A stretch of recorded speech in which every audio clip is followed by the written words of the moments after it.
What? Okay, ready? Okay, sounds good. Don't worry about it.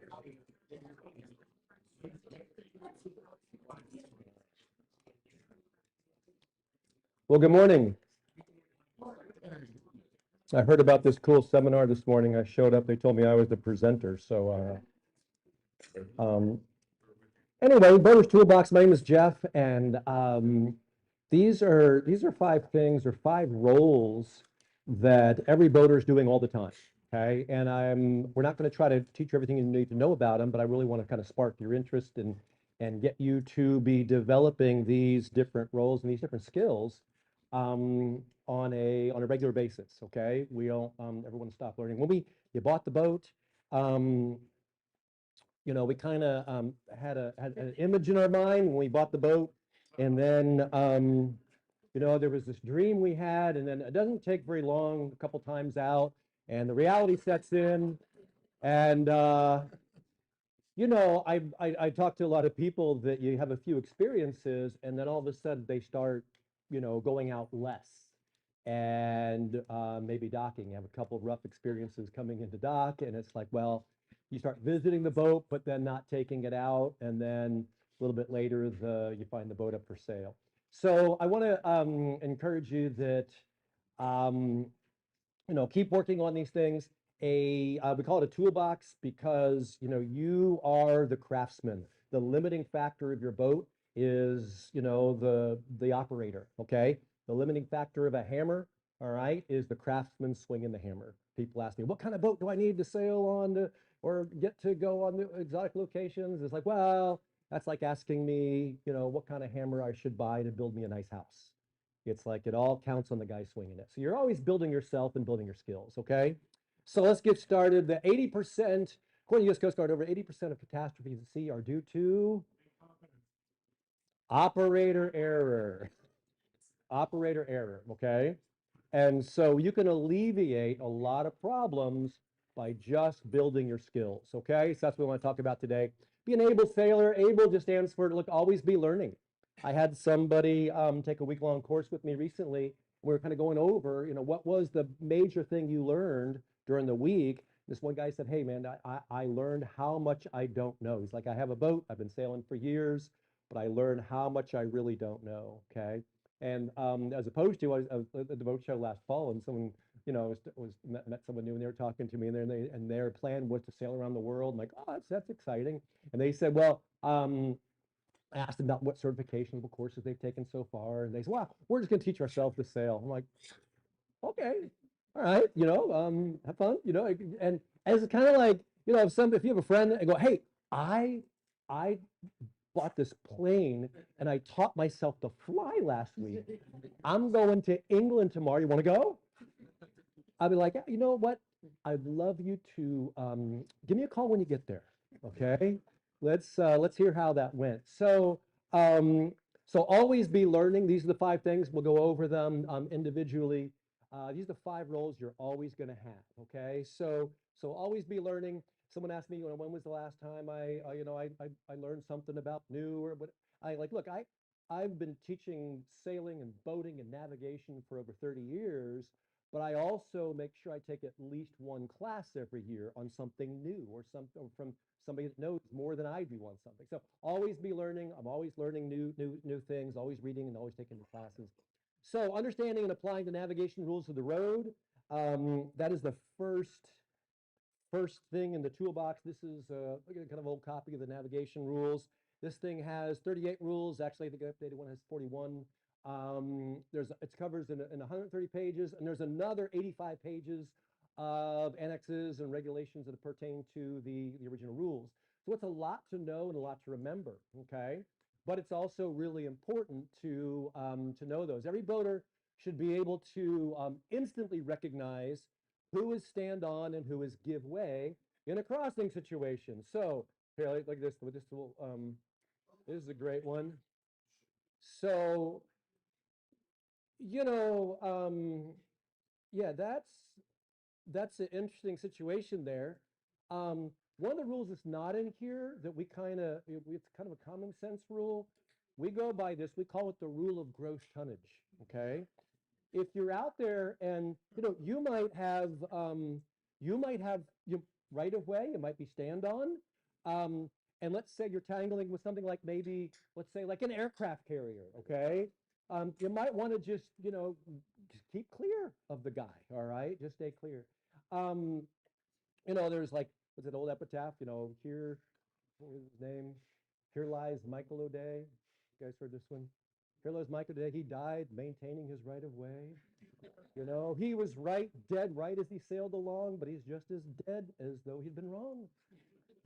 So watch out for people. Every time you're out there, ask yourself, do I have my stand on and my give way? All right. There was you know the rules backwards and forwards. I've been out, the nice thing about teaching sailing, I'm out there like all the time, so I get lots of experience. I see lots of things out there.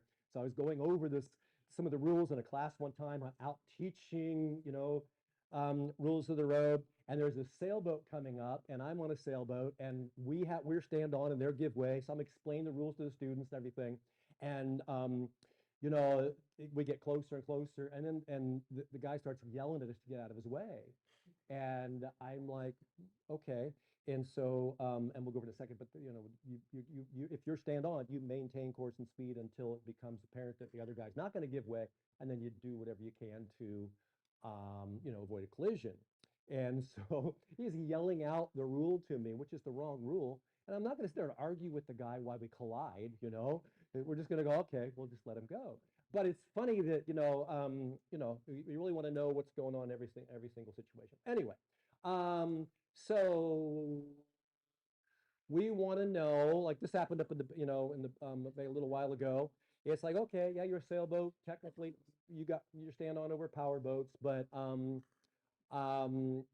but if you can avoid it, go ahead and avoid it. All right. Vast majority of serious boating accidents involved failure to follow or misapplication of these rules. So here's some essentials. We're not going to go over all of them, but one is constant lookout. You must always maintain a constant lookout. All right. Be looking around, and then you're also determining if a risk of collision exists. All right. And I'm always asking people, okay, boat over there, risk of collision or no? Think about it. You always scan the horizon. It's easy while you're driving because you're going that way and everybody else is coming this way. And if we keep the yellow line between us, we're good. All right. There's only 2 directions you can go. But when you have 360 directions, and everybody's going all which way, then we can get ourselves in a lot of trouble. So that's why they call them the collision avoidance regulations. It's so we don't bump into anybody. Okay. So, so we want to determine the risk of collisions exists by all means. It's one reason why a lot of charter boats don't have radar on them, because if you have radar and there is a collision and you weren't using the radar, you weren't using all means available to you. Okay, so if you have radar on your boat, you need to be using your radar. If you have AIS, you need to be using AIS. Whatever you have available to you, you need to be using. Okay, Rule 18, priority vessels. Some vessels have priorities over other ones. Know, who has priority and who doesn't. Okay. There's I'll take a second. Give way responsibilities. Vessel needs to give way, and it's not necessarily right of way. It's stand on and give way. The give way vessel needs to make, early and obvious actions to the other vessel that, hey, we're going to stay out of the way. And then your stand-on vessel, your responsibilities, you must maintain course and speed. You want to be predictable to everybody else. So the idea about going out there and just going, hey, I'll just keep out of everybody's way, it's going to be great. Erratic movements when you're supposed to be maintaining course and speed, it's your responsibility. You want to be predictable, all right, can cause problems for everybody else, all right? So you need to know when you're stand on. I was doing an offshore trip recently, and there was this big old tanker coming up from behind us. The on-watch crew, of course, it always happens in the middle of the night where you have a close call, and The on-watch crew was going, oh, we should get out of his way. Which way can we get out of his way? I'm like, okay, well, he's coming right up behind us, right? He's like, yeah, yeah. So who's stand on in an overtaking situation? He's like, well, that'd be us. I'm like, all right, what do you want to do? Like, we want to get out of the way. I'm like, well, which direction would you like to go? And they're like, I don't know, let's just pick one. All right, so here's the issue. Our responsibility in this situation is that we maintain course and speed, okay? That's our responsibility. We want to be predictable. How long does it take him to move? Probably a little bit longer than us, all right? So he's probably already planned. He knows where we are. He knows our course. He knows our speed. He knows what he's going to do. So if he's already planning to move a direction and we turn into him, now we're creating a dangerous situation for both of us. Okay, so by not following the rules, even when you're not supposed to move, all right, is can cause problems. And sure enough, I mean, it looked like he was coming right on us, and then all of a sudden he starts altering course and goes right around and does what he's supposed to do. These guys are professionals. It doesn't look good on their record when they run over sailboats. So they usually don't. All right, so you can always trust, especially if you're broadcasting AIS, they can see you, they can see you on their radar. If there's ever a question and you really want to get out of the way, I told my crew this, if you really, really want to, then what you need to do is make contact with the ship. Let's call them on the VHF, explain the situation, then negotiate the crossing with them so both parties agree, okay? So rule number 13 to 15, powerboat rules. And then sailing vessel to sailing vessel rules are number 12. If you do any racing, these are the internationally recognized legal rules. But if two boats or a group of boats agree to the racing rules, there's like 7 parts, and I think almost like 90 rules or something that involve in just racing. If everybody agrees to those, then those actually are legally binding too, and they have been. So make sure you know them back and forth. So another essential is going to communicate with other vessels. And the way we communicate with other boats out there is, first off, VHF radio, okay? Have your VHF radio on, monitoring channel 16 all the time. Then our light patterns are really important, okay? Here's one that I have to kind of brush up on and keep studying, is what light patterns mean what. There was a boat recently, a couple years ago, it was in the San Francisco Bay, but there was a sailboat, of course it always happens at night, and he sees a power boat and he doesn't quite recognize the light pattern, but he's like, that's a power boat, so we'll let him go first. He went behind it, but he didn't recognize that it was a towboat, okay? And he also didn't recognize the light pattern of the barge he was towing. And so he went behind, obviously giving way to one, but he should have gone behind the entire unit. He went between them, got dismasted. The barge ran up over top of his boat, crushed the boat. Amazingly, the guys, when there's 2 or 3 crew members, they lived, of course, by jumping into the water and swimming, getting out of the way as fast as they can. They lived, but the boat's total loss. It got crushed and sank real quick. So simple mistake, but catastrophic consequences. So make sure you know those light patterns, all right? Day shapes. You're required to have day shapes, aboard your boat. And just a real simple one is, here's my anchor ball.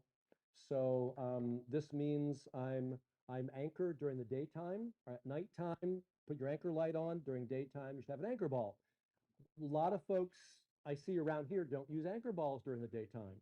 Someone runs into you while you're at anchor. This provides you a little bit of legal protection, going, hey, I had my anchor ball up. It's like, I couldn't see didn't see the line sticking in the water.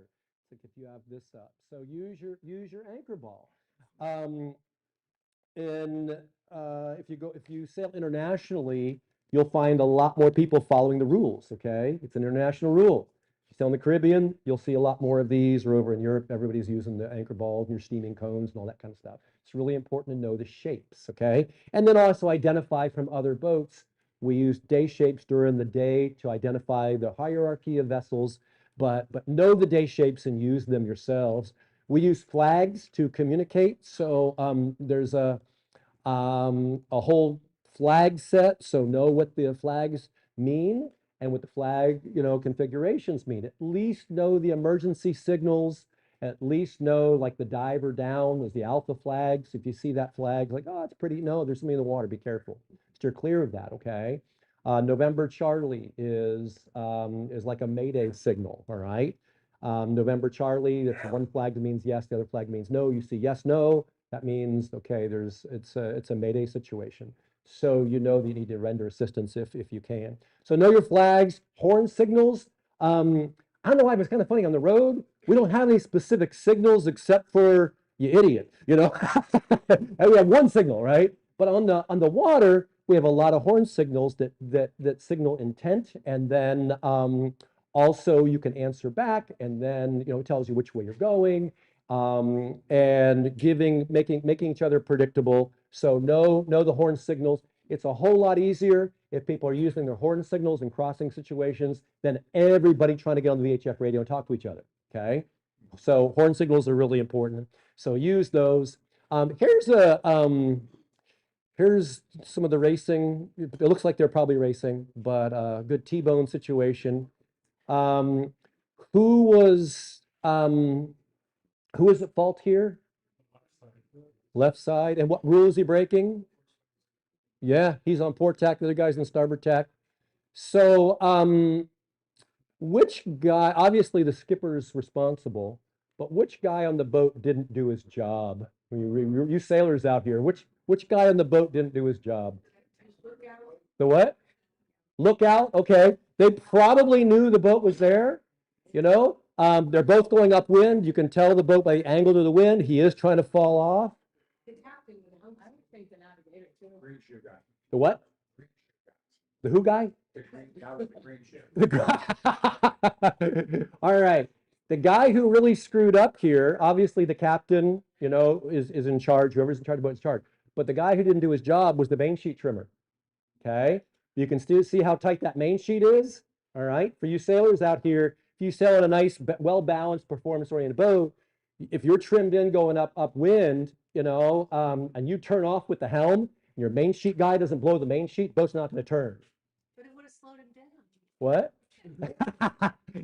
Not necessarily, not going upwind, not trying to come off. You can't turn off wind. So he's trying to come around behind him. You can't turn very quickly with that main sheet and so tight. So you got to blow the main sheet to turn. That's just for free. That's extra.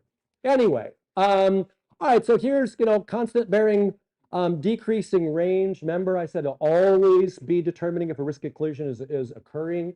Here's something that's really great. We use this like all the time. You see a boat out there. I took that picture like 2 weeks ago. We're sailing down south, and I was kind of tracking. I used this tracking that guy. Okay, yeah, he was on my AIS and everything else, but I like to visually know what's really going on. So if you're here and there's another a vessel up over there, if that bearing to the vessel, this line right here stays constant, and then the range is how far away you are.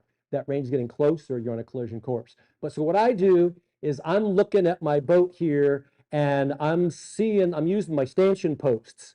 And if I'm, sailing along and I see him up here and he's lined up with that stanchion post, then I'm going to be tracking that. A few minutes later, I want him over to the next stanchion post. And if a few minutes later he's at the next stanchion post, then I know that he'll be well clear, all right? Or if he's there and he's going the opposite way and I see him here, and then a few minutes later I see him, back there or back there or back there, that means I'm going to pass well in front of him, all right? So I'm always using that constant bearing decreasing range while I'm watching this guy. And here, just a little fun. Here's like, not too rough. A beautiful day sailing out there, watching the ship. It was what? Yes, it is. Yes, he is going the wrong. Well, he's crossing well and clear. Yeah, so we're good. We didn't hit. I'm here. Okay, so anyway, constant bearing closing range. Use that as a great tool. Here's some tools that will help you. Davis Quick Reference Guide. These guys, you can get them online, but they're hard cards. And if you know the rules, you still have to have everybody else in your crew know the rules. You mean you can't take a break if people don't know how to avoid other boats. So at some point you're going to be off watch, and you put somebody on watch, and just have a card maybe in the cockpit or in your logbook. They can kind of go through and look at the light patterns and look at the different nav rules and stuff. That's really helpful. The pocket rules guide, that's a picture of the book, but I've got this little guy. It's great for studying, all right? And, they give you, it's good for quick reference. West Marine also has a rules of the road, kind of a waterproof little guide too, okay? Had some guys on watch wake me up one night, and they were like, hey, we're really sorry. We're going through the light patterns. We can't figure out what this thing is. And we try to move out of the way a little bit, and it's still right there. It's kind of heading for us. And so I'm looking at it. I'm like, and I'm really tired because it's like it always happens at 2 o'clock in the morning. And I'm like, that's a helicopter. And they're like, oh, I'm like, yeah, we're not gonna hit. We're okay. So I went back to bed. So use a quick guide and have a pocket guide to have for just quick reference and to study wise. Here's something really good. Here's a couple things that will help you to brush up. If you're new to sailing, then ASA 103, 101, 103, both those courses go over a lot of the rules and then help you apply and work with you out in the water while you're applying them. The Safe Skipper app, iOS, they have iOS and Android. There's the Nav Rules app on iOS. I don't have a specific one that I recommend. These are some good ones, but they'll give you questions. And it's kind of cool because they'll have little light patterns that show up or horn signals or stuff that show up, and you got to answer correctly, and then they'll give you a big, if you mess up, and then you can try again, try to get a better score. Nautic Ed has an online class for navigation rules. They've got a course there. Pathfinder Marine Training, the navigation rules of the road. If you're interested in some of the links and stuff I'm going to go through today, or some of these recommendations, we got them all on our website. So if you miss something, you can always go back on our website and get the link or get the information you need. All right, so skill number 2 is piloting, close quarters, docking, and maneuvering. You probably, won't end up as good as this guy, especially after one of my seminars, but he's pretty good at docking. You might want to go a little slower, but he's amazing, man. He does it, doesn't he? Here's another thing. It's not quite as effective as the first guy, but you don't want to come in quite so hot, all right? You want to, again, let's practice before you get there. There he goes again. All right. It's said that if so docking incidents are among the most frequent insurance claims and embarrassing moments. Skills here build confidence and prevents damage. If it's been said that sailing is like ballet, it's beautiful and choreographed and it looks nice and it's poetic and everything. If sailing is like ballet, then docking is kind of like a bar fight. Okay, you got these big old dudes, like pilings and current and wind, and then of course other docked boats with these huge anchors sitting off their roller, just waiting to rip apart your beautiful gel coat. So it's you get in those situations, and man, it can be exciting. So here's what we do. It's practice these skills. These are skills I want you to have in your toolbox for and you want to practice these in various wind and current situations. Sometimes people go through a docking class with me and they'll nail it and it's blowing like 5 knots. And I'm like, it's going to be a little bit different, next time you go out. All right. So practice these. And it's a challenge, when you get some folks to come out with you on your boat. It's a beautiful day and they're expecting to have a great time. And you're like, well, we're going to spend the first 2 hours just, going in and out of slip. And you're like, well, we don't want to do that. And it's like, well, yeah, it's a good idea. So you really want to be in, you want to practice these skills and you kind of have to force yourself to do it. But you want to practice your, what is on your vessel, what's your minimum steered speed, okay? how slow can you go? You got to have water flowing over your rudders. You've got to have some momentum to be able to have steerage on the water. So what's your minimum steerage speed? You're going to want to dock and then depart with using that.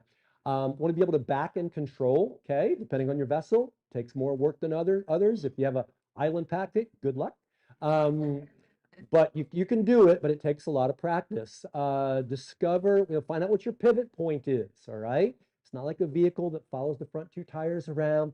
Every boat has a pivot point, and the fun thing is it moves according to your speed, okay? So your boat's gonna pivot on a certain point that's gonna be in that center line somewhere. Discover what that is. So how does that boat turn?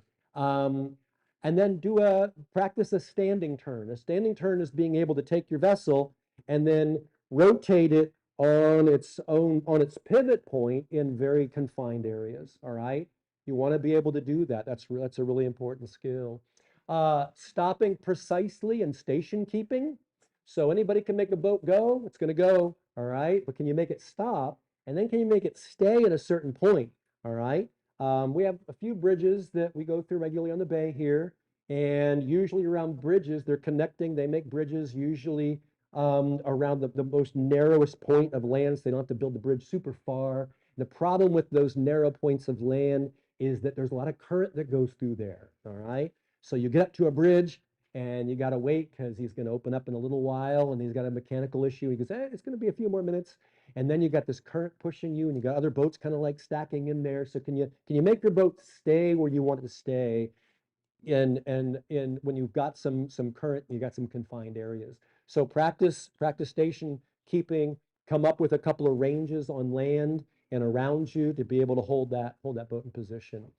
Use prop walk and prop wash to your advantage, okay? Find out what forces your boat specifically has, how to use them, and then confidently arrive at dock and depart. So when we do like our docking classes, we'll go over all these skills and practice. And then the last thing we do is practice coming in and out of slips, a lot. And one thing that's really important, when you're coming in, especially when it's really windy out there, your boat's getting blown around and moving around a bit. So you want to make sure that your crew is on board with you and knows exactly what the plan is. All right. Then always have an alternative plan. The first plan doesn't work, which usually happens. So, I always want to secure. So in fact, I was coming in last week and different place, it was warmer. And the crew I put on the bow was like, okay, I want you to get the windward bow line, secured first.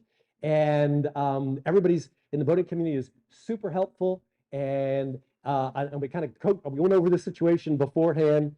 And I said, look, as soon as we arrive, you're going to have a lot of people on the dock that really want to help. They're all going to come up on the leeward side of the boat. But I don't want you to tie up my leeward side because I don't want to hit the dock. I want you to secure the windward bow line first.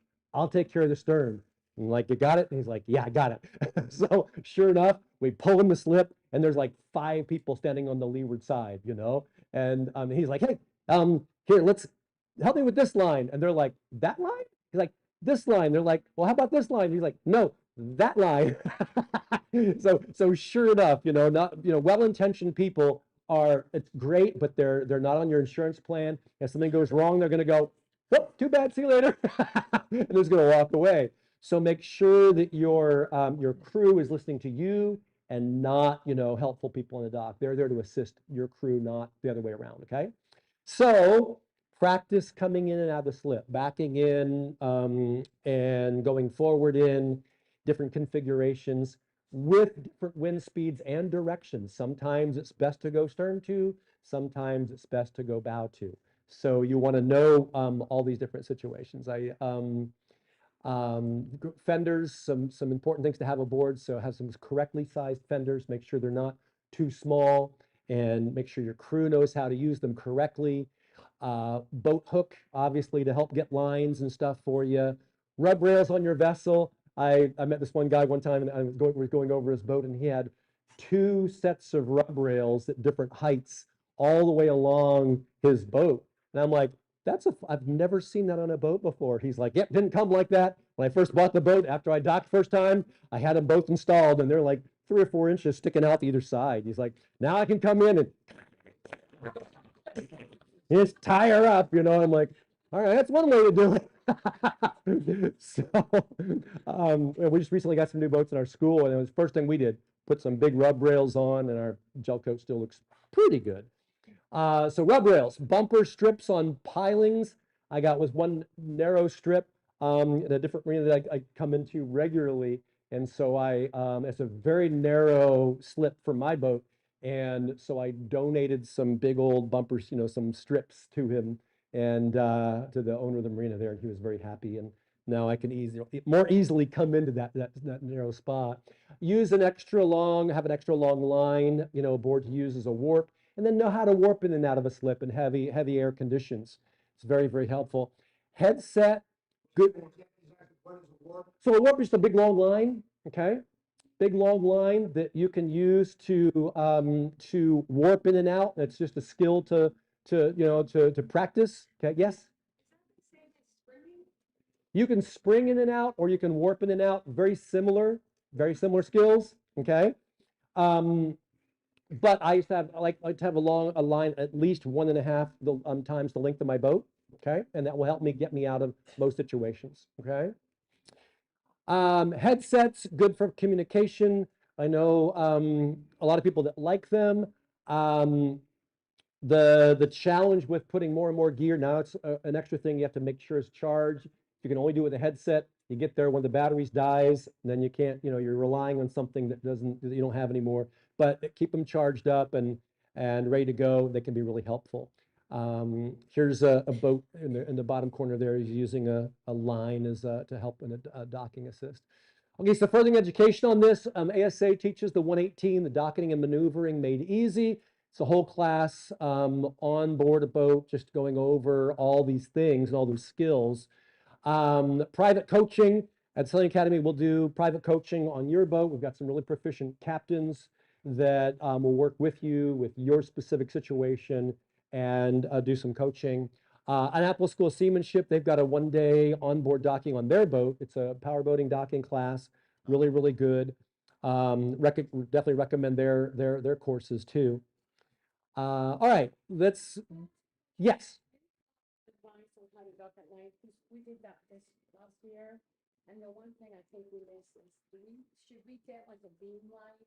Because we had a hard time coming in, and I was at the helm, and my husband was good at pointing me where to go, but what's a good idea to do at night when you're docking? Challenge with nighttime sailing and docking is the first thing that goes when in reduced visibility is your depth perception. It's very difficult to tell how far away and how close things are. Yeah. So a spotlight would help, but don't use it till you actually need it, because once you turn it on, then you'll lose your night vision. You need your light vision, all right? And so I would use get a handheld spotlight, okay? And that really helps. Although I see people coming in of the channel all the time at night, and they got their spotlight out and they're blinding me, and it's like, I can't see. So don't use it until you really need it, okay?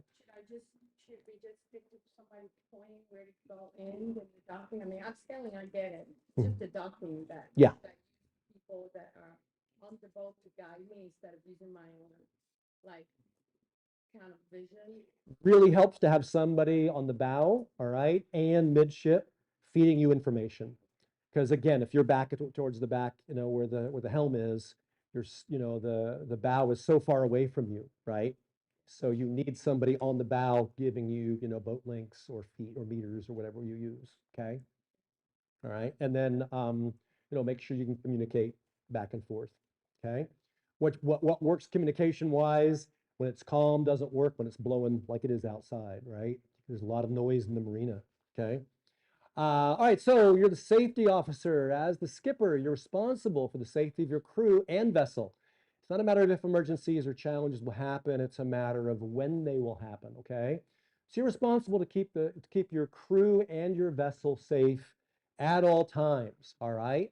I say challenges there because like an emergencies can get out of hand. I look at them as challenges to be overcome and not showstoppers, okay? So there's a couple of things that just went on this week, all right, over the last couple of days. This guy got rescued off of his boat. just thinking there he is on the bow there. He's got a rescue swimmer in the water going out to get him. Looks like he was under full canvas, full main, full jib. So might want to reef. I don't know. He's got him.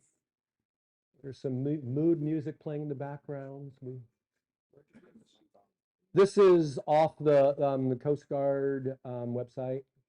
You can get the reports off of different stations. We'll put out reports.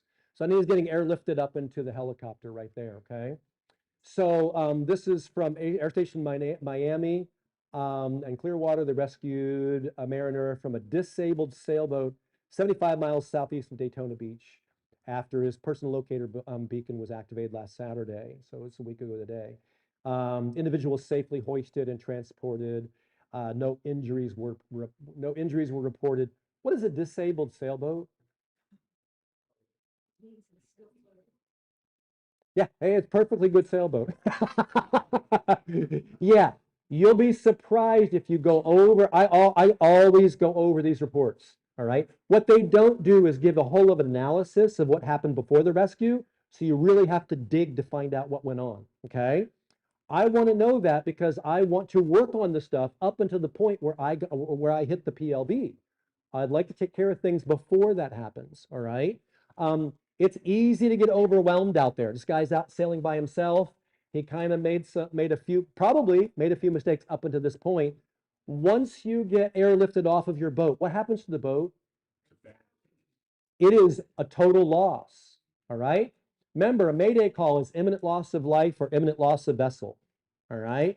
That means they'll come rescue you, but they're not going to save your boat. All right. The boat is now just floating out there somewhere, around the area I like to sail. Now it's a hazardous object that I got to avoid in the middle of the night. Okay. Electronics probably aren't really good anymore. It's probably not broadcasting its AIS. All right. So, again, we're happy the guy lived. Again, there was another situation February 2nd, a few days ago, Air Station Elizabeth City. They saved 3 people off of a sailboat that was taking on water 450 miles east of Daytona Beach. And the mariners were brought aboard. Again, no injuries were reported. So again, glad no injuries. That's, he's got his full jib in the water. I don't know if it's ever happened to you, but I've kept my full Geno up a little bit too long before, and I've had it blow out of the sail track and end up in the water like that. And me and my crew were able to pull it along. Well, it was mostly Phineas. He pulled it aboard. But we were able to save it and get out of that situation, save the jib, and we lived and we didn't, anyway. So that was the last time that's ever happened to me. We make sure to put up a smaller sail or reef significantly. So, again, you get in that situation, it's a challenge. There was another situation. So here's a couple things about it. The boat was not mechanically disabled or damaged. There was another one that was on let's start from the top. January 19th, last month, there was U.S. Coast Guard cutter. They rescued a crew of 3 people from another, again, disabled sailboat. What's a disabled sailboat? Vessel 35 miles east of Jupiter Inlet. And that's the picture of that sailboat there.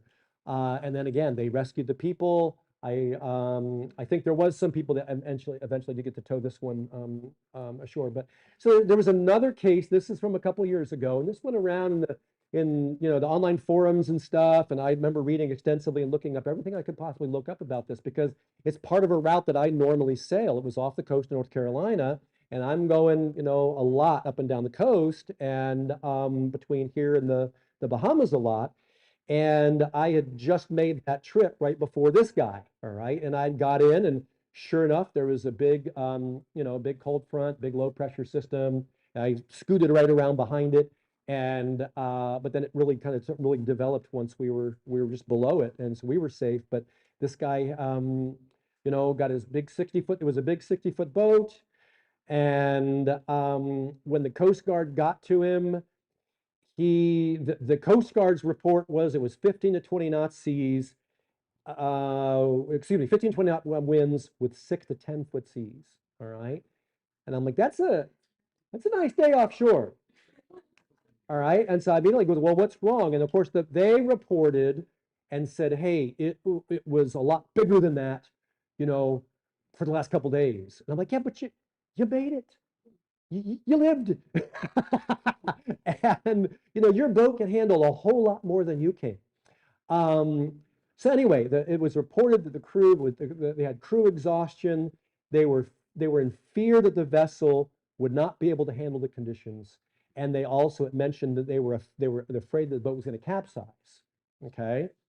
So they were just freaked out. They were freaked out. They called, the Mayday. Yes. What happens when those boats are abandoned like that? I mean, do they just, I mean, they're hazards obviously for other boats. but Uh-huh. Do they have any kind of like way of letting you know there's some weird boat? I mean, Nope. if you see it, you may not know that nobody's on board and then you're doing. Yeah, people will salvage them if they can get to them. Okay. Yeah. So let's say you have 3 people aboard. You're tired, conditions seem really, really bad. And then you hit the button. And before you actually get any response, you realize the wind is letting up, you're starting to gain control. People have been able to relax a little, maybe cool that fear a little. Can you turn it off? That's a really good question. You know, that'd be a good question for the Coast Guard. I'm guessing you can refuse rescue at that point. Not saying that Sequels, they go over that. Exactly. Okay. Would love to hear that you're okay. They will love to hear that you're no longer in rescue. So what we do in that course, what they had us do, was to make the call, to communicate, to cancel imminent danger, and they'll happily watch you go around the terrorists. Honestly, they are perfectly willing to watch you on Yeah. the ice and perfectly willing to let you keep going. You're fine. Yeah. Yeah, I'd much rather stay aboard. Okay. And it's scary being out there, right? When the wind and waves are bigger than you expected, I understand. If you've been out and you've had that feeling of going, hey, this is a little bit too much. Are we going to be okay? And well, my favorite story is I had my youngest son aboard with me, and we were doing a week-long passage, and we had just launched off offshore. We had some new guys at the helm on watch for that first night, and I'm down asleep, I'm off watch, and these 2 guys, big guys, and stuff, but they, it was getting a little bit windy and the boat's heeling over and the waves are picking up and their eyes are getting a little bit big, and my youngest son got up to get something to eat and they heard him down below and they're like, hey, hey, hey, come here. And so my son Noah, he's really sleepy, so he kind of pokes his head up out of the hatch and stuff. He's kind of wiping, kind of rubbing his eyes and stuff. And these guys are like, what, are we okay? And so Noah kind of looks up, he looks at the sails, looks at the angle of keel, looks at the waves. He's like, you're good. And he kind of goes back, climbs in his bunk, and then goes back to sleep. And the guys and this woke me up to kind of watch this happen. I was going to lay on one of the bunks below. I watched it happen, and the guys are kind of like going, huh, that kid thinks we're okay. I guess we're okay. But this is one of the reasons why, practice your skills, go in a little bit stronger weather, kind of build up to it. Okay. We always recommend going on a offshore training trip before you take your own boat. Just go venture off. All right. That's one of the reasons we do a lot of offshore training. Really, really good to kind of gain that kind of experience, and be out there and be like, hey, you're fine. Your boat's going to be able to handle probably more than you can handle. Okay. Um, knowing the most common boat emergencies and how to deal with them. One is fire. We're just going to run through these real quick. Running aground, taking on water, man overboard, mechanical, electrical failures, rigging failures, dismasting, steering failures, collision with a vessel or objects, and medical emergencies. There's other things that can happen, of course, but these are the 10 most common. And then being able to run over them and make sure you can handle and know what to do when those things are occurring. Okay. And then sudden squalls or unexpected weather that can come up on any of us. All right. Tools, mental fortitude, all right? This is your biggest tool. Remember I said a lot of boat people get off perfectly good boats, okay? A lot of people abandon, a lot of people climb, like we always say, look, never climb down into a life raft, all right? Once your boat's gone, you can climb up into a life raft, all right? But never climb, if you climb down a life raft, you're getting off a perfectly good boat, all right? So, yeah, mental fortitude, being able, I always ask these three questions. We were doing an offshore trip a couple years ago, and of course, this couple's on watch again. It always happens in the middle of the night. I don't know why. It's like 2 o'clock in the morning, and we lose steerage, right? And so they're all panicking, and they're, of course, it's always blowing 25, 30 knots, and it's always dark out. You can't see what's going on. Like, we call the Coast Guard now, and I'm like, yeah, we could. What would you like to talk to them about? I'm sure there's some young guy in the comms office who needs some company or someone to talk to in the middle of the night, and they're like, I don't know. I'm like, okay, so here's what we ask. We ask, okay, what's happening? What's not happening, and then what do we do about it? Okay, so what's happening? Well, we can't steer. I'm like, great. What isn't happening? Are we sinking? No. Do we have enough provisions? Yes. We have plenty of water? Yes. Are we nice and warm and toasty? Yes. I'm like, great. We're doing fine. We only have one issue. We can't steer the boat. Everything else is working great. So they're like, oh, okay. So let's work the problem. All right. Let's fix the steering or do the makeshift, steering, and then we'll work on getting the boat back underway. All right. So work the problem. Again, we appreciate my young son who, kind of grew up of doing this stuff from a really young age. He's now in the Coast Guard, and he's the guy out there on his vessel with his buddies when it gets rough. He's like, and they're all like, so he's having a great time doing his stuff. So anyway, mental fortitude, your biggest tool is to be confident. Build your confidence, build your skills out there. Life jackets, harnesses, tethers, jack lines, use them, get used to, using them. Once you're separated from your boat, chances of survival goes way, way, way, way down. Toolkits.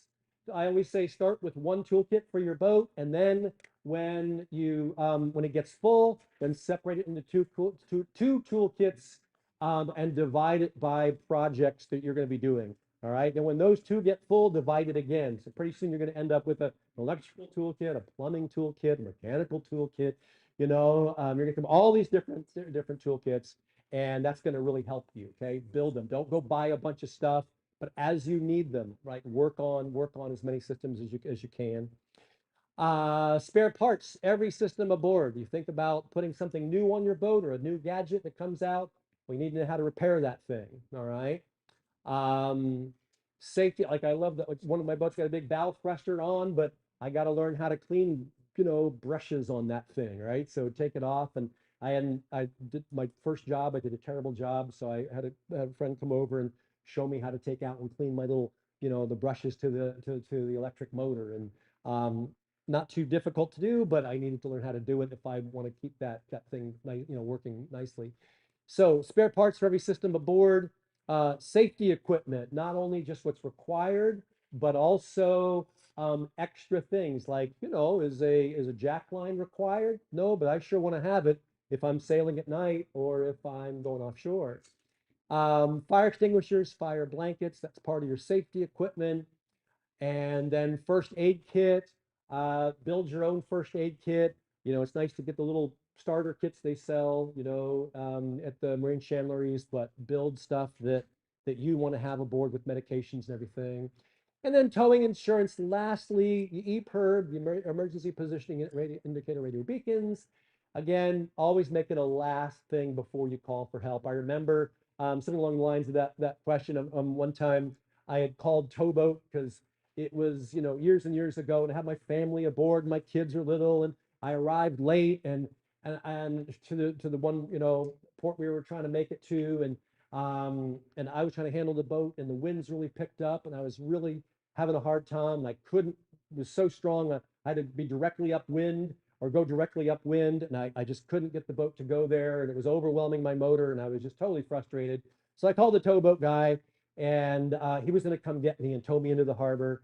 And why it's going to be like an hour or two. And I'm like, well, I guess I could just try sailing in these conditions, you know, because it was way beyond my skill set at the time.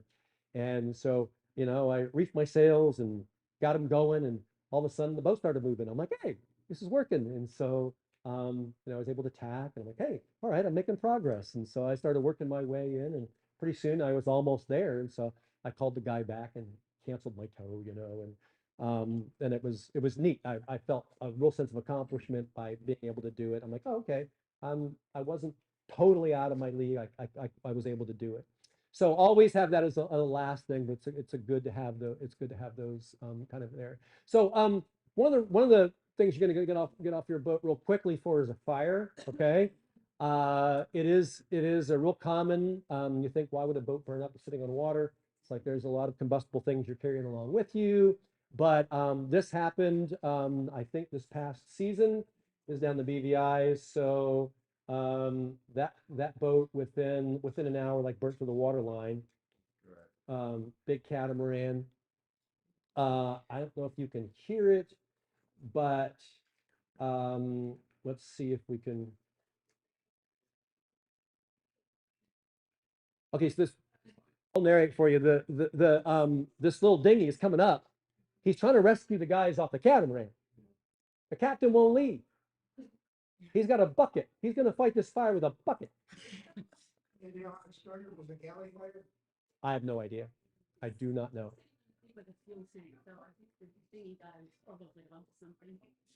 So if you hear what he's saying, he's like, I'm not going to die for you, man.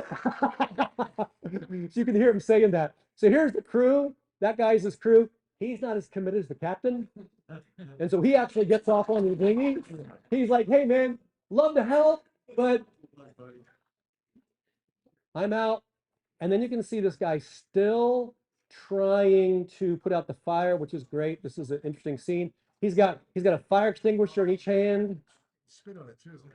Look at that. Look at that. Yeah, yeah, he's got 2 fire extinguishers there, because that's going to do it. And they pull away, and he's like, hey, man, you can die. You can go down with the ship, but I'm getting out of here. So here's an important lesson. As boaters, eventually another boat goes, you know, he does decide, you know, hey, this little fire extinguisher is not going to put out the towering inferno, you know. That fire extinguisher, it'll put out a fire about the size of a waste paper basket. Anything bigger than that, you're wasting your time, okay? Your first responsibility, if we go a few slides back as a skipper, is the safety of your crew, then your vessel, okay? But as this skipper, putting the life of his crew in danger, trying to get his crew to fight that fire, absolutely ridiculous. Get off the boat, get you and your crew to safety, okay? So here he is trying to fight that thing. And again, there's a lot of stuff on that boat that can burn up. He's got propane tanks. He probably got a dinghy tank, you know, of gasoline. Even if he's got diesel tanks, you know, he's got, you know, a lot of stuff on that boat can blow up. All right. And so anyway, your responsibility to other vessels, if you can render assistance to another vessel that's in distress without endangering yourself or your crew, then we're required to render assistance. Okay. So the guy's required, if I see that happening, I'll go pick the guy up. But if he's refusing rescue, you know, ask the question, are you refusing assistance? Like, I'm not going to help fight the fire. Right? It's beyond that point. Are you refusing rescue? He can say yes and stay with the ship, and the guy did the right thing by pulling away. Okay. He's in a rubber dinghy. You know what rubbers dinghy do when they get too close to fires? Kind of melt. They don't float anymore. All right. So, you know, he's there to help him out. But, you know, again, there's the non-committed crew right there. Yeah. At some point, there's another dinghy going up, and he does get off, which is great. But there's no way at this point you're not going to save that boat. And again, there's more videos of this online. It actually did burn to the ground. You can see this, or burn the water line, and then it sinks. So if you think your catamaran is unsinkable, it's not.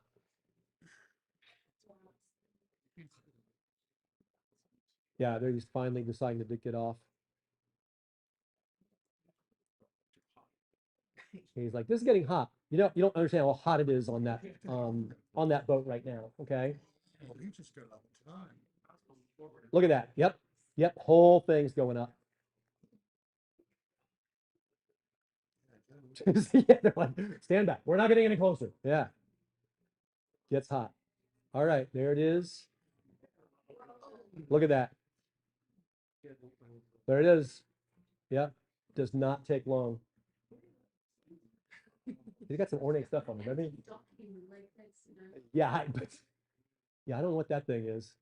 Anyway, so that was there are times to abandon ship. So further education on this are, ASA 103 and 104, they cover, a lot of safety at sea issues.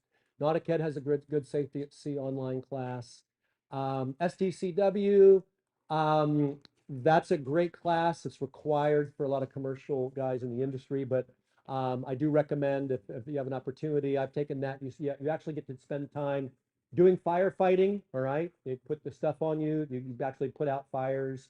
Me and Captain Finn took that, a few years ago. Really helpful for us to know what fires you can put out, what fires you can't, different techniques, everything else. They put you in a hot box, all the gear on, everything else. That's kind of fun. U.S. Sailing International, the International Offshore Safety at Sea class. Both those certs are good for 5 years, and that's also a very excellent one. Recommend that. And offshore sailing classes, we do those. Usually ours are booked out. We just had a cancellation for our spring class. We do have one spot left.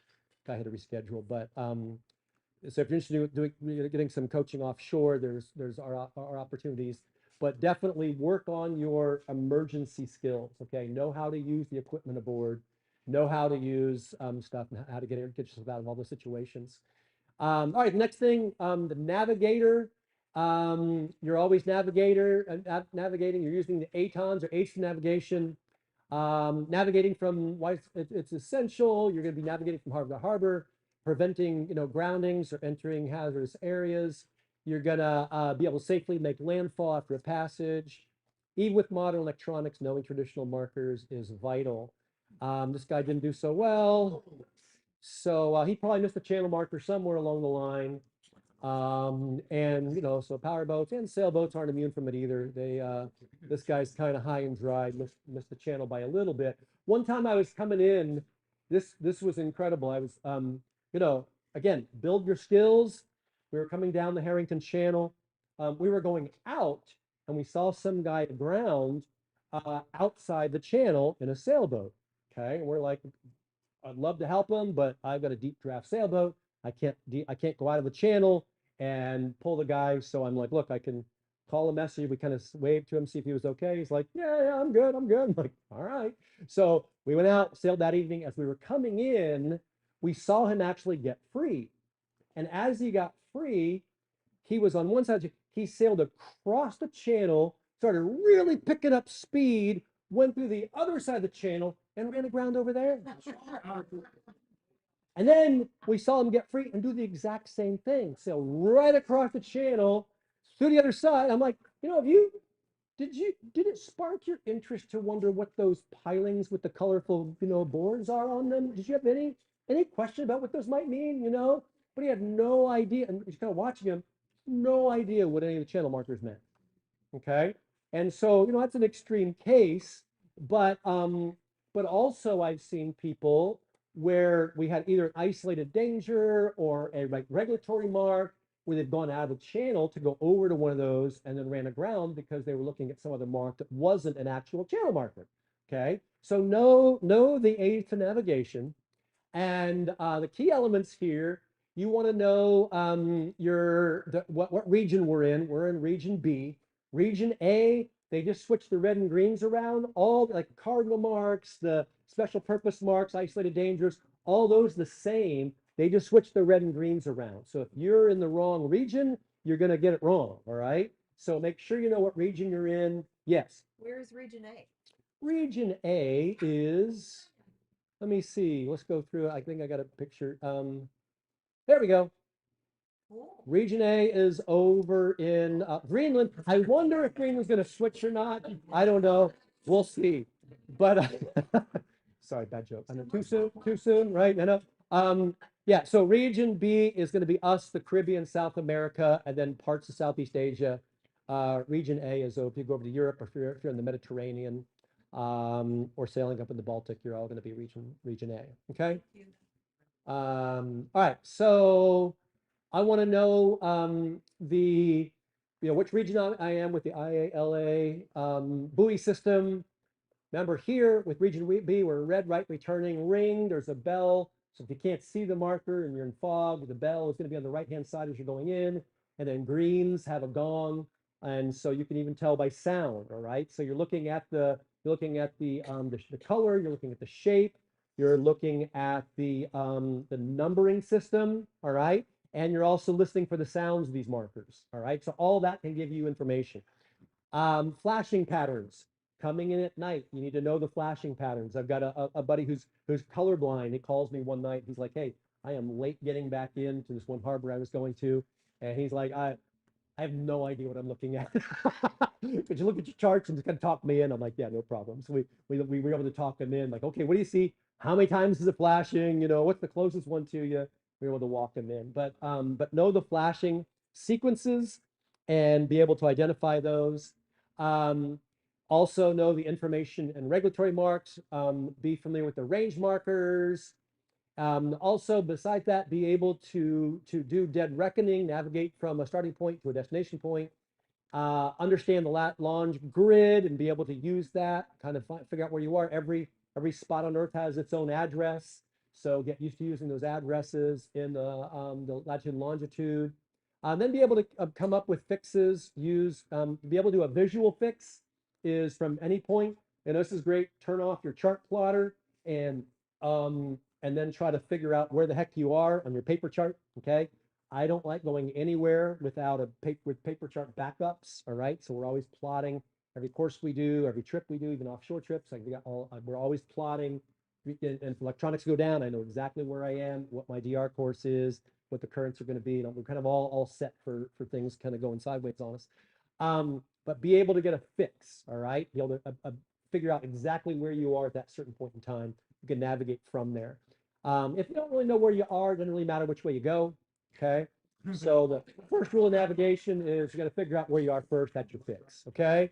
Understanding currents and then using course correction with the currents. This is the A system. Note it, and then this is, ours is the B system. Now notice that the triangles, all right, triangles are still the same, all right. So when you're returning from C, it's still a triangle, all right. So and the reds are still even and the greens are still odd, all right. So they just do that to confuse us, okay. So they don't totally switch them, they just switch the colors, okay.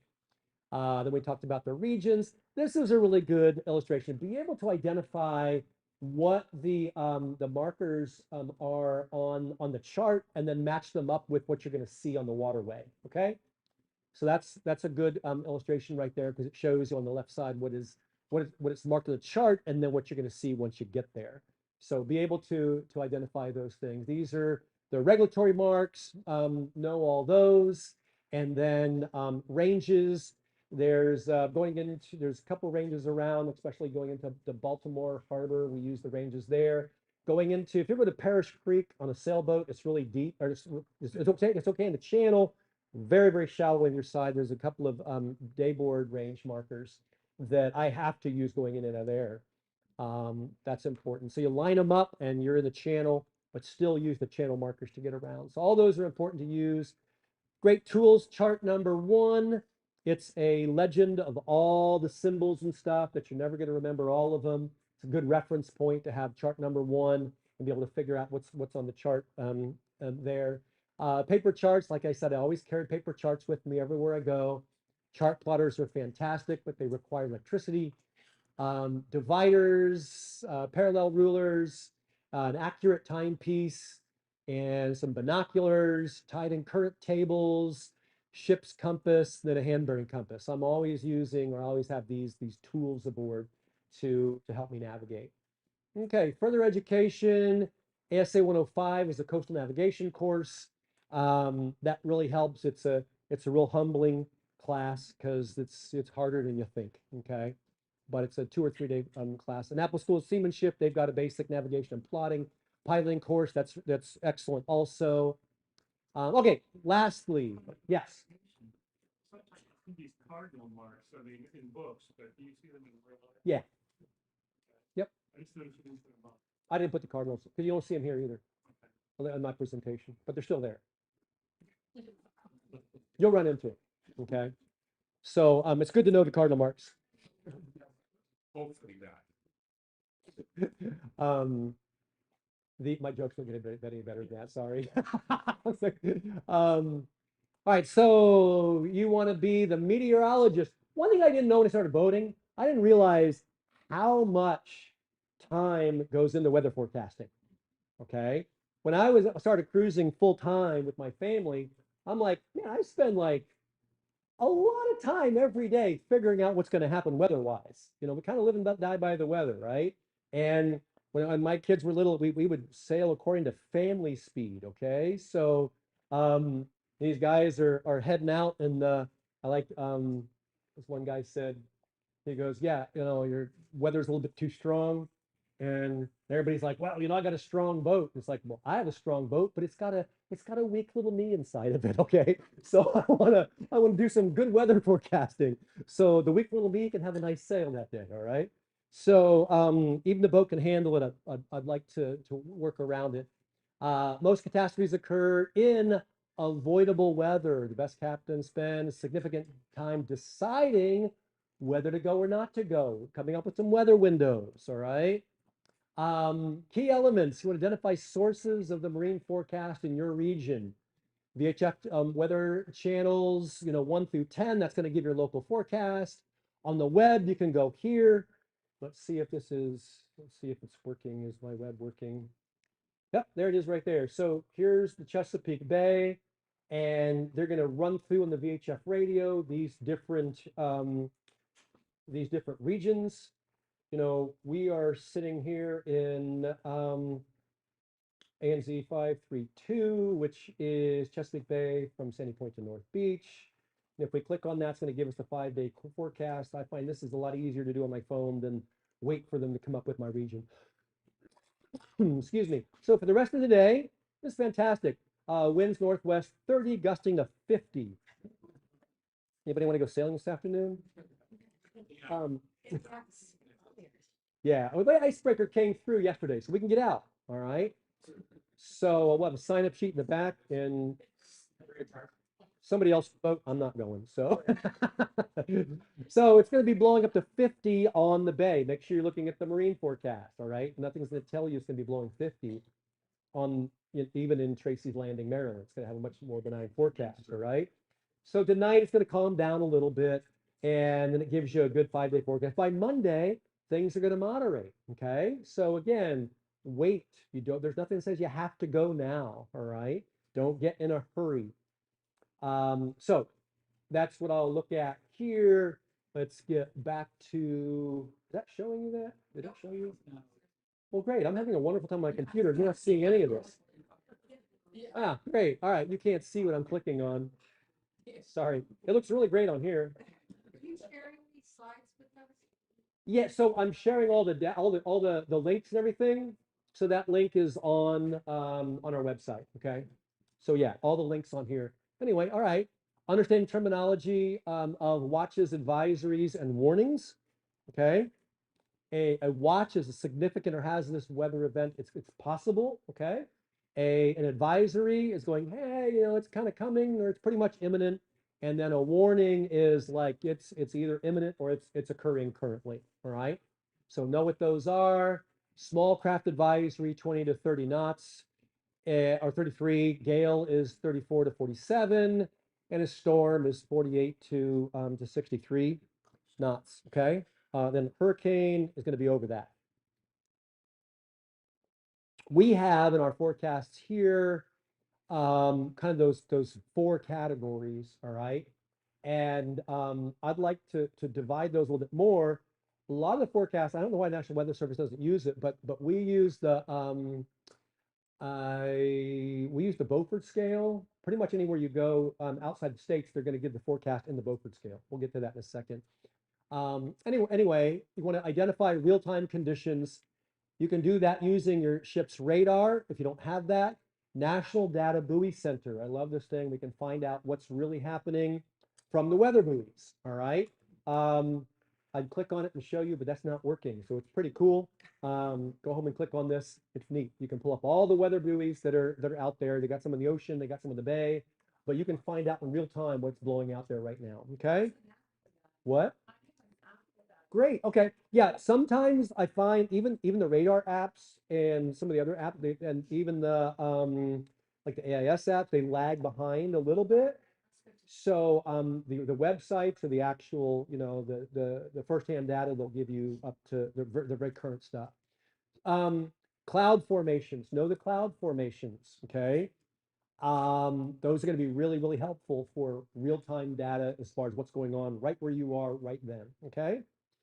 Barometric pressure. I always travel when I'm cruising, always have a barometer with me. And I don't care what the forecast says. If that thing starts taking a dive, I know what's coming. It's not just one reading, you're going to track it. So use your barometer. I'm not looking at, again, I got a lot of off-board sources of information that I'm coming to me on board my boat. But again, it all requires electricity. My barometer does not require electricity, so I can lose power and still know what's going on. Understand the Beaufort scale. Study and use the radio facts chart. So here's the Beaufort scale. There, it goes from force 0 to force 12, and it shows you what the wind's doing, and then what the water looks like, to associate with that wind force. All right. So you'll hear a forecast. If you're in the Caribbean or over in Europe, you're going to hear forecasts like, hey, wind is going to be force 5 to 6, and they'll kind of give the forecast, associated associating with that forecast. So just at least be familiar with it. It's good to have a copy of it aboard with you. Study and use the radio facts charts. Here's one from yesterday. There's a little bit of wind forming off here. We've got some off the coast of New England. We've got some hurricane force winds, and learn the high pressures, the low pressures. Learn the frontal system. Just the more you're familiar with that, the more you can kind of look at the kind of like the large scale forecast and see what's going on. Yes. Is that for here? That's for here, yeah. So here's East Coast United States. There's us down to Florida. This is what's happening as of yesterday. It is the forecast. Well, the forecast was for yesterday, but it's good for today, and it's happening. It's 000 GMT. So that's a forecast for today. Tomorrow. So anyway, you can just look at this and go, hey, we're not going to go sailing into that. That's blowing 65 knots in the middle here. So that's a very well-developed low pressure system. And there's a big old cold front that's going to come over. That's probably coming down the islands, getting a lot of wind down here. So just get to use this stuff. This thing develops a little bit tomorrow. This is tomorrow's forecast. So heavy freezing spray. It gets a little bit more exciting. The low pressure, I guess a new one forms in conjunction with the original. You've got freezing spray. You've got ice that's happening and snow going on up there. And then there's another low pressure that's going up here. You got some more settled weather coming behind the high pressure. So, just look at these. Here's another example that tells you, this is, I think, for Monday. So it really moderates. Now you got, 5 knots of wind blowing out here, 10 knots, if you're heading down the East Coast. So you're going to have a little bit better weather. Nice, weak, low pressure system. You could jump on the back side of that and have some favorable sailing. If you look at up here off into the Atlantic, you've got some seas greater than 40 feet. So that sounds like fun, huh? So this one is from the Bermuda Weather Service. So I'll use the US one and the Bermuda one. But get familiar with the charts and the patterns, the symbols. Here's all the links that I have for you that are on our website. That'll get to all these stuff. Predict Wind, I use that one a lot. It's a pay service, but that will give you a little bit extended forecast. It's not always 100% right, but you can look at the different models where they're getting their data from. So if you're doing some passage making, I'd really recommend something like that. It will help you with your trip planning, and all the graphs and information it will give you is just really valuable information. Give you the sea state and the wind direction and what the forecast is going to be for multiple days. And then it'll tell you, hey, and you can set it to like, okay, if I depart today, tomorrow, the next day, what are the different conditions going to be? And then it'll give you a graph of how much time you're going to spend in certain wind conditions and how much you're going to be going upwind or downwind. Marine Weather Center Service, that's Chris Parker. So both Weather for Sailing and Marine Weather Center Service are both weather routers, all right? So you can contact them, you can sign up, and they'll, if you've got onboard communications, they'll contact you by single sideband, or if you've got Starlink, you can communicate with them. They will do weather routing for you and help you route around different systems and keep you in safe conditions. So it's good to use if a pay service for longer voyages. Highly recommend those guys. Okay. Again, there's a nice picture of my barometer. Actually, mine needs to be polished, so that looks not nicer than mine. Okay, so this little diagram, this is probably, if you can steal this from me, this is probably worth the price of the class you're taking today, which is free. I told you my jokes are terrible. I'm working on them. I'm working on it. So this is basically on the Beaufort scale. All right. And when you want to set out, this is more designed for a sailboat, powerboat. You're going to adjust this based on your boat's abilities, and then also what kind of a sailboat you have. You're going to adjust this a little bit, but this is a good rule of thumb. If the wind is on your bow, 0 to 2, force 0 to 2. All right. If you need to go upwind somewhere, it's greater than that, wait a day. All right. But force 2, I think, is max 6 knots. Okay. 6 knots of breeze, and then less. That's fine. Force 3 or 4 ahead of your beam. Okay. So if it's blowing, 8 to 10, and you want to go upwind, it'll be a nice ride going upwind, have some easy tacking and a good sail. If it's 4 to 5 on your beam, then it's going to be a fairly easy trip. Then a small craft advisory starts about is 4-6, 5-6, a little bit greater. And if it's above that, then you probably want to wait for some better weather.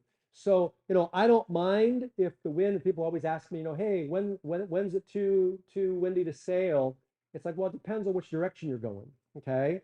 Even on a power boat, right? I'm going to stick around, 0 to 3 if I got to wait. Nice thing about a power boat is, you got a shorter time to get there. You can stay in port for an extra 2 days and still beat the sailors there. Okay.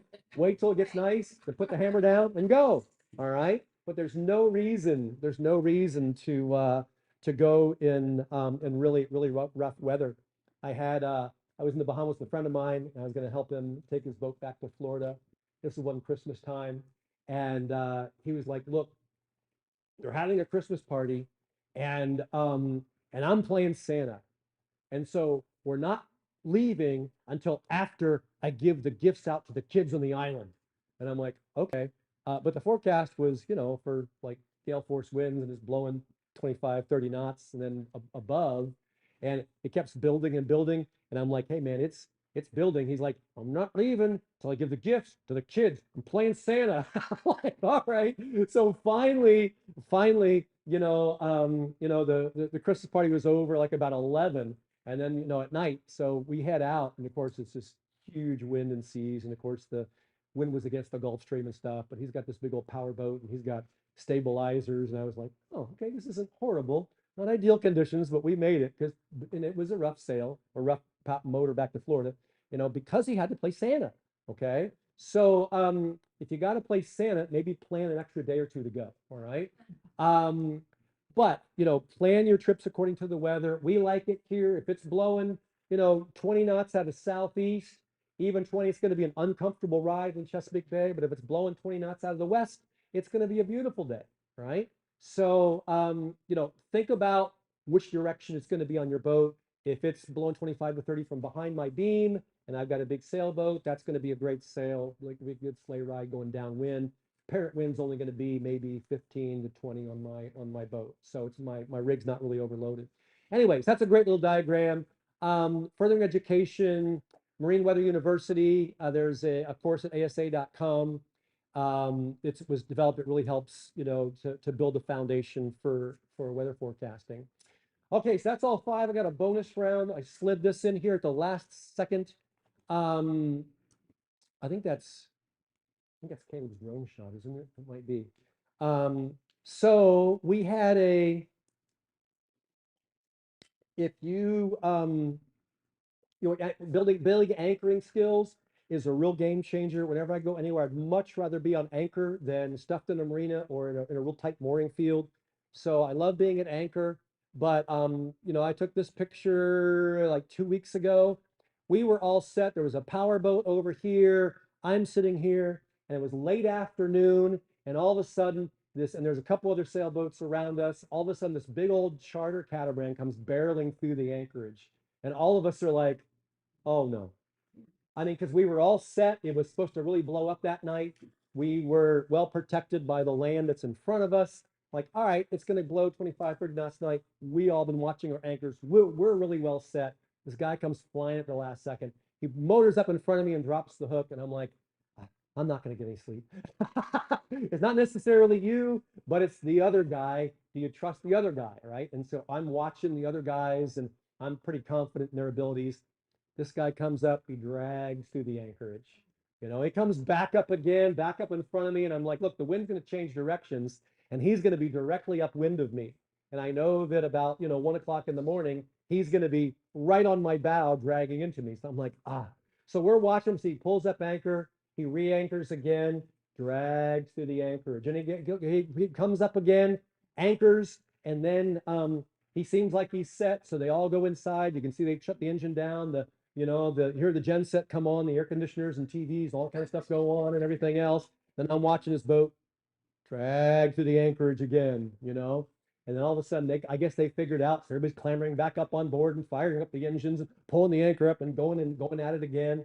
And so here he is 4 hours later in the dark, flying. Now he's going away from us at that point. He was flying at us again, because I guess I was his secure point. He knew where he was going.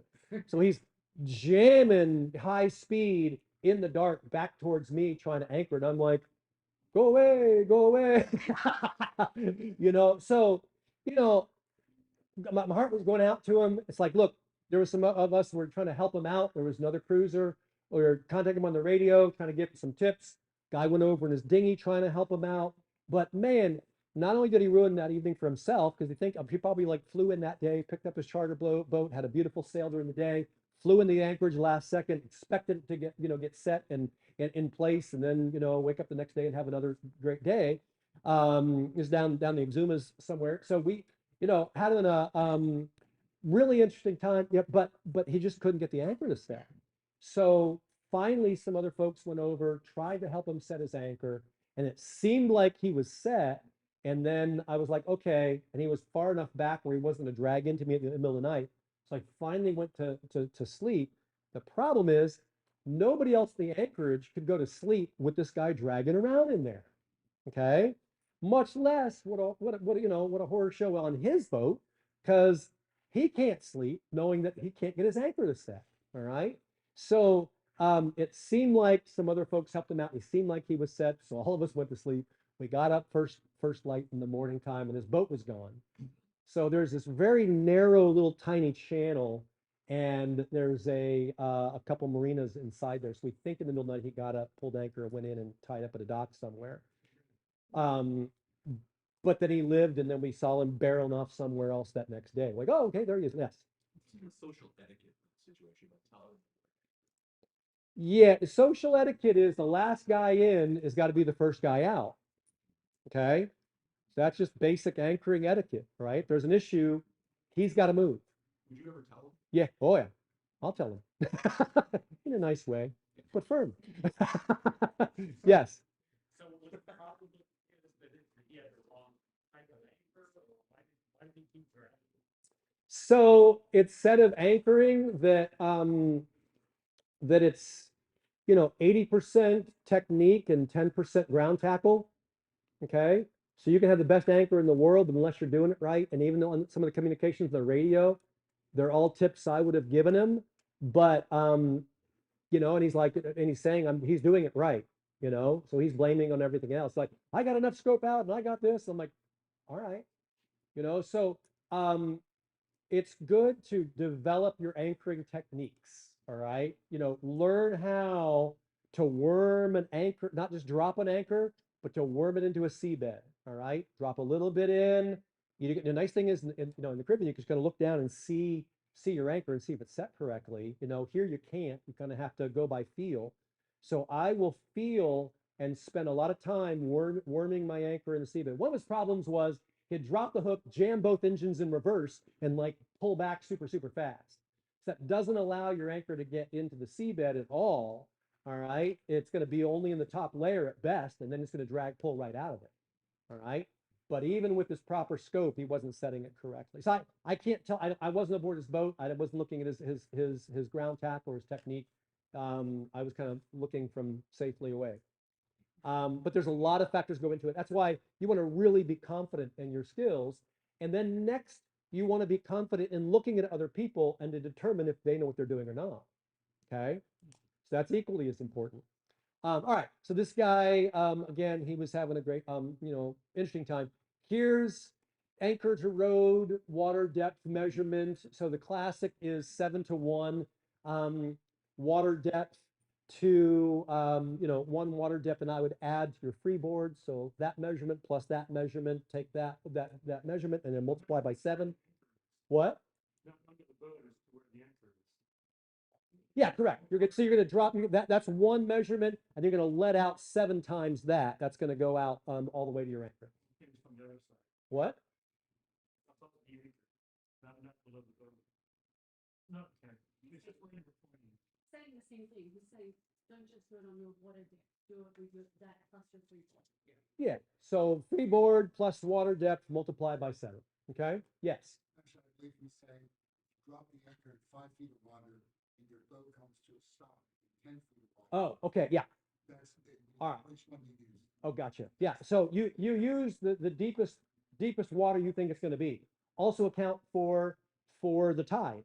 All right. So if you anchor at low tide and you think you've got enough scope out, the tide comes in, it goes up 6 to 8 feet. Now you don't have enough scope, and your boat could pull out. So go for the deepest water that you think it's going to be. That's classic 7-to-1. If you've got all chain, kind of the rule of thumb is 50 feet plus two times water depth. If you've got all chain, you can get away with that. If you're going to ride out of below, then add a little more to that. Okay. If you're on chain and rope, 50 feet plus 4 times water depth. That's why this guy has a kellet. I know a guy who just like cruised all over, the Caribbean with a kellet, and then it allowed him not to have to carry all that weight of chain. But the chain, if you've got all chain, it actually works as a kellet that keeps this pull, the angle of pull down. Okay. If you've got too short of scope, it's going to have that pull going up, and it's going to unseat your anchor for you. But get confident on spending the night at anchor, all right, and in different conditions. And I've rode out a lot of gales at anchor and felt really confident. One thing about the boat that I do a lot of cruising on, first thing I did when I upgraded this boat, I took the anchor that was on board and I got one that was way too big for the boat, and then I had to reinforce the bow and have a welder reinforce the bow port to be able to sustain the weight of the anchor that I have on there. So, I upgrade everything and really maintain and know your anchoring system well, and be confident in using it. And you'll sleep much better. Yes. Kellet, is that something you can look up? Yeah, kellets are, all it is a weight. You don't have it sitting on the seabed, but you have an extra chase line down here. It's like a roller on here, and it rolls down your anchor line, and it just keeps the pull in this direction, okay? So it's just an extra weight that that helps with the angle of pull, all right? You can get away with a little bit less scope if you have the, Compensate for a boat that goes like this when you put too much. yeah, and so compensate for not having chain too, real helpful. Okay, I mean, you can buy a professional one. You can order them. I mean, like a canvas bag with some dive weights will work. So you can be creative. Okay. All right. Anyway, so these are the 5 things. Let's, fill your toolbox with this stuff and practice these skills. Again, I'm never 100% there. I'm always learning new things and new techniques. Um, Again, this is on our website. If you go, there's a blog post from, I think yesterday, we put all the notes and stuff up here, okay? Um, any, any questions? I know we went through a lot of the stuff pretty quickly, but, yes. Opinion on what? Swivel on the anchor chain. A swivel on the anchor chain. Oh geez, that's a can of worms, isn't it? Yeah, I think people tend to want them more than they're really needed, but they're nice to have as long as, you don't have, they're not, some of them aren't really great for side pull, okay? So even though they're rated for, you might have bought the anchor swivel for the weight of your boat and the rate of your ground tackle. If it pulls from the side, then it can break, all right? It's not meant to pull that direction. So what I recommend, if you do have a swivel, put a shackle on your anchor, give it a little bit of chain out, and then put your swivel, all right? So don't put it right on your anchor, put it like a foot or two behind it. My 2 cents on that. Yes. What are your thoughts on anchor alarms? Anchor alarms? Yeah, I always use them. Okay, always use them. Yeah, I've got an app on my phone or, that I'm using all the time. Mine tends to go off as I'm leaving the anchorage. Are you leaving the anchorage? Yes. Yeah. Well, Yes. you know it's working. Yeah. I've seen something on, I guess on the internet that really annoys me on some of these sailing forums. Yeah. And someone's trying to cheat on how their anchor, and they attach the chain to the head of the anchor instead of to the arm. Huh. And then they use like a zip tie onto the arm. The idea is that when you're string above it, you can rip the sail tie, I mean, whatever it's called, zip tie. Yeah. And pull the anchor by the head so it comes out. The thing of it is, if you swivel around and whatever, it's going to break and you're going to pull the anchor out. And I just don't know how, I don't know how to address these bad ideas that are super dangerous, that are out there, that people are going to think this is really cool. There's a really neat saying. You say, be warned and be filled. We want, Be warned and be filled. That means go ahead. So I would yeah, you're not going to convince, folks, if you ever want, like even the best kind of anchor, right? The online forums will go after each other about different kinds of anchors or techniques, everything else. Otherwise, they get comfortable with what you like and what works for you. My recommendation over that would be, I always carry an anchor ball, okay, and extra line. So I'll tie a buoy to my anchor so I know exactly where it is and I can pull it out backwards if I want.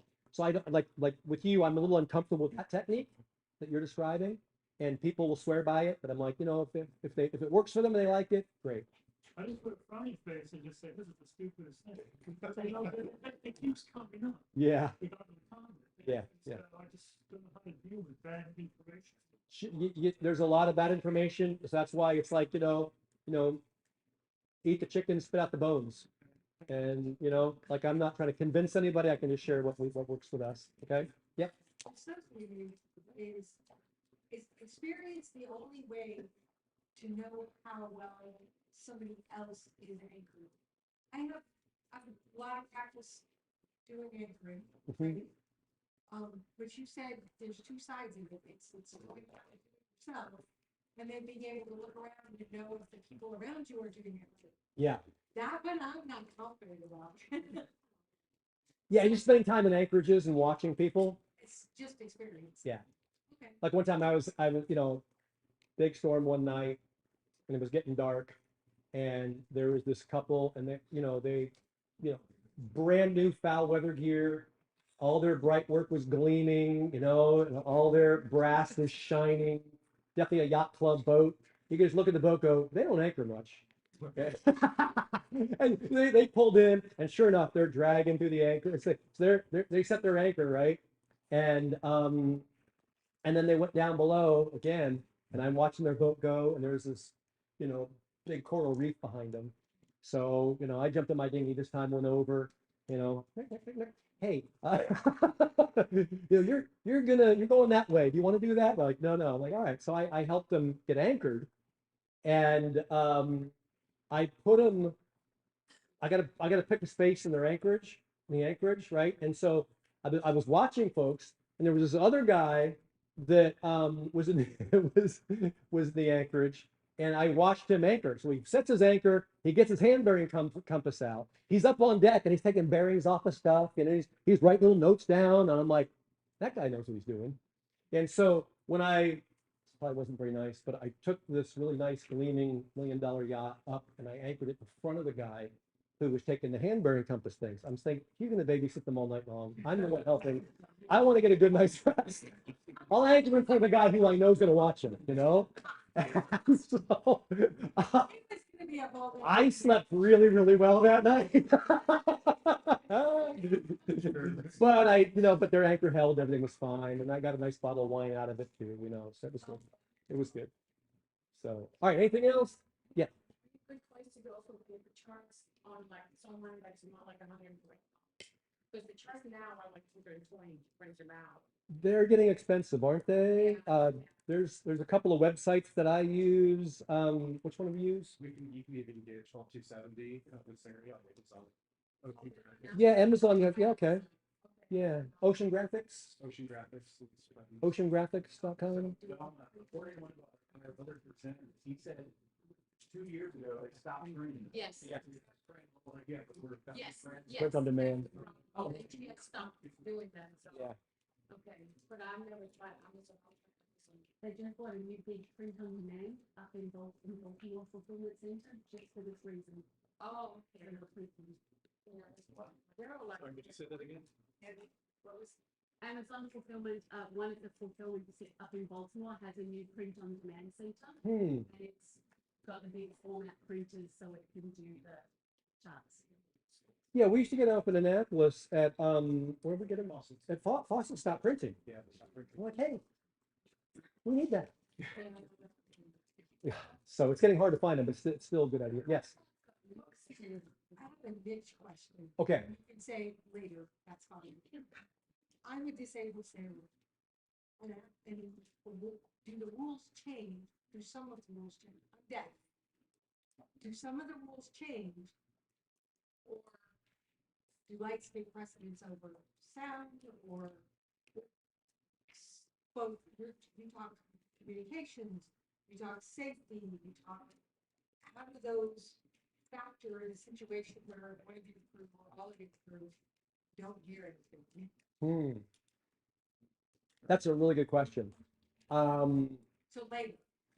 Yeah, that's something I think I don't have an answer for you off the top of my head, except for, use what works for you. Okay. If you want someone to answer you back and you can't hear, don't use a sound signal. I normally tell them lights, please. Okay, that's good. If you tell them lights, then they'll use lights. Yeah. Yeah. Be vocal about it. Yeah. Yes. Have you ever explored Marine Burst? What? The VR sailing capabilities, Marine Burst? Marine verse? Yeah, it's also tied with Nautica. Oh, is it really? No, I haven't. So you can go the vertical sailing, of course, and everything else. It's pretty good race to go around the world. Yeah. Okay, good. Very good. All right. Well, I think that's it. I appreciate you guys coming out, and only the true believers come out with golden picture now.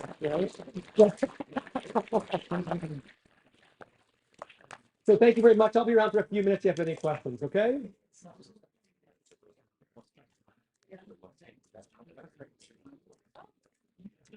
There you go.